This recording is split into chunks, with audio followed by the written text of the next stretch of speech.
Queria te fazer uma pergunta, queria que você fosse muito sincero. Quem você se tornou depois das pancadas que você levou? Sim, quem é você depois de toda aquela dor? O que você aprendeu com ela? O que essa dor mais te ensinou?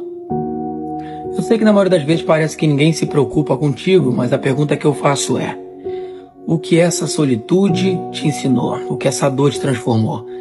Quem literalmente é você depois dela? Tem gente que usa a dor para se transformar numa pessoa ruim. Outras usam a dor para se transformar na pessoa melhor.